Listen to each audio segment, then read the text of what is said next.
ಪ್ರೀತಿಯುಳ್ಳ ದೇವಜನರೇ, ನಿಮ್ಮೆಲ್ಲರಿಗೂ ಯೇಸು ಕ್ರಿಸ್ತನ ನಾಮದಲ್ಲಿ ವಂದನೆಗಳು. ಶಾಲೋಮ್, ನಿಮಗೆ ಸಮಾಧಾನವಾಗಲಿ. ಈ ದಿನ ದೇವರ ವಾಕ್ಯದ ಧ್ಯಾನಕ್ಕಾಗಿರುವಂಥ ವಿಷಯ, ಸೊಟ್ಟು ಮಾತುಗಳನ್ನು ತೊಲಗಿಸಿ ಬಿಡ್ರಿ.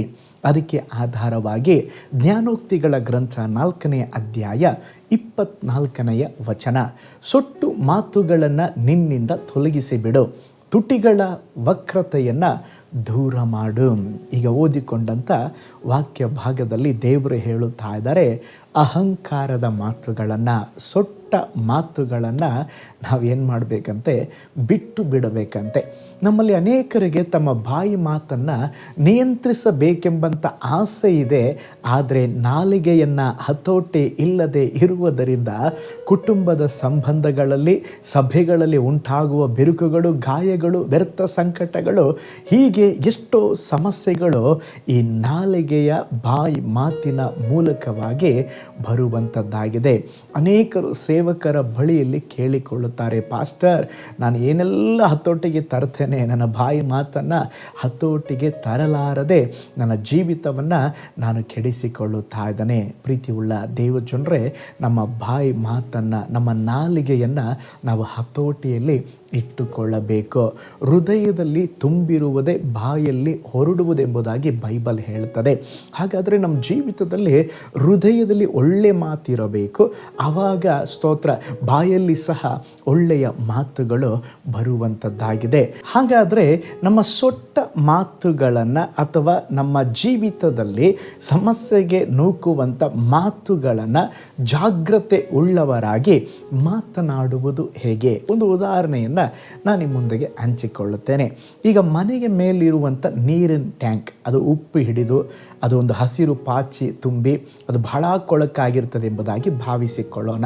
ಈಗ ಮನೆಯಲ್ಲಿ ಇರುವಂಥ ನೀರನ್ನು ನೀವು ಆನ್ ಮಾಡುವಾಗ ಆ ನೀರೇನು ಬರ್ತಾ ಇದೆ? ಪಾಚಿ ನೀರು ಬರ್ತಾ ಇದೆ, ಕೊಳಕು ನೀರು ಬರ್ತಾ ಇದೆ. ಈಗ ನೀವೇನು ಅಂದ್ಕೊಳ್ತೀರಾ? ಈಗ ಈ ನೀರು ಶುದ್ಧವಾಗಿ ಬರೋದಕ್ಕೆ ಒಂದು ನಲ್ಲಿಯನ್ನು ನಾನು ಹೊಸದಾಗಿ ಹಾಕ್ತೇನೆ. ನಲ್ಲಿಯನ್ನು ಹೊಸದಾಗಿ ಹಾಕ್ತೀರಾ, ತಿರುಗಿ ಮತ್ತೆ ಆನ್ ಮಾಡಿ ನೋಡ್ತೀರಾ, ತಿರುಗಿ ಅದೇ ಹಸಿರು ಪಾಚೆ ಬರ್ತಾ ಇದೆ, ಕೊಳಕು ನೀರು ಬರ್ತಾ ಇದೆ. ಮತ್ತು ತಿರುಗಿ ಈ ಮೋಟ್ರ್ ಪಂಪ್ದು ಏನೋ ಪ್ರಾಬ್ಲಮ್ ಇರ್ಬೋದು ಅಂತೇಳಿ ಮೋಟ್ರ್ ಪಂಪನ್ನು ಬದಲಾಯಿಸಿ ನೋಡ್ತೀರಾ, ಆದರೆ ನೀರು ತಿರುಗಿ ಹಾಗೇ ಇದೆ.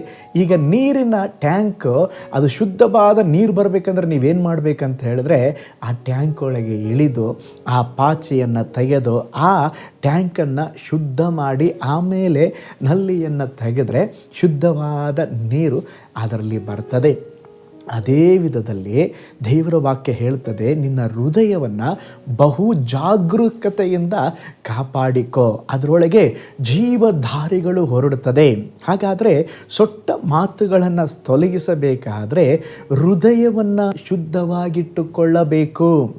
ಹಾಗಾದರೆ ಹೃದಯವನ್ನು ಶುದ್ಧವಾಗಿ ಇಟ್ಟುಕೊಂಡ್ರೆ ನಾವು ಮಾತನಾಡುವ ಮಾತು, ಯೋಚಿಸುವಂಥ ಯೋಚನೆಗಳು ಎಲ್ಲವೂ ಶುದ್ಧವಾಗಿರುವಂಥದ್ದಾಗಿದೆ. ಪ್ರೀತಿಯುಳ್ಳ ದೇವಜನರೇ, ಮನುಷ್ಯರ ಕಣ್ಣಿಗೆ ಕಾಣದ ಈ ಹೃದಯವು ಬಹಳ ವಂಚನೆ ಉಳ್ಳದ್ದಾಗಿದೆ.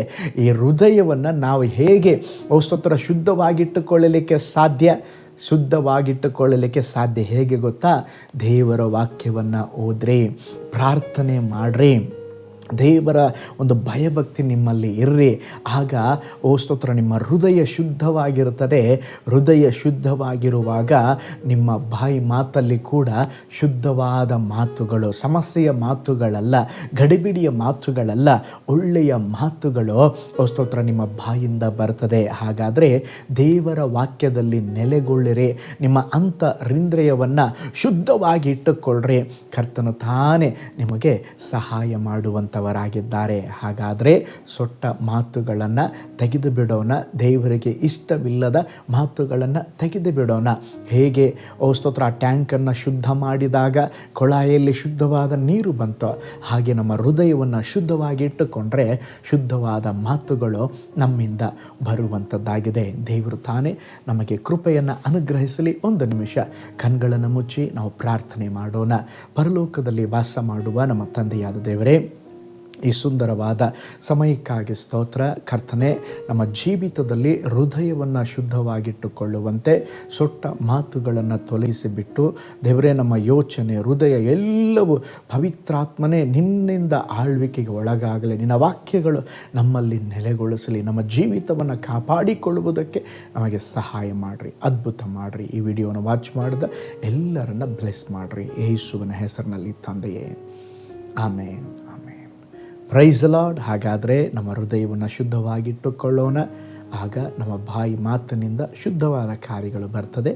ಕರ್ತನು ನಿಮ್ಮನ್ನು, ನಿಮ್ಮ ಕುಟುಂಬವನ್ನು ಬ್ಲೆಸ್ ಮಾಡಲಿ. ನಾಳೆ ಮತ್ತೊಂದು ದೈನಂದಿನ ಧ್ಯಾನದಲ್ಲಿ ನಾನು ನಿಮ್ಮನ್ನು ಸಂಧಿಸ್ತೇನೆ. ನಾನು ನಿಮ್ಮ ಪ್ರೀತಿಯ ಸೇವಕ pastor Paul Joy. God bless you all.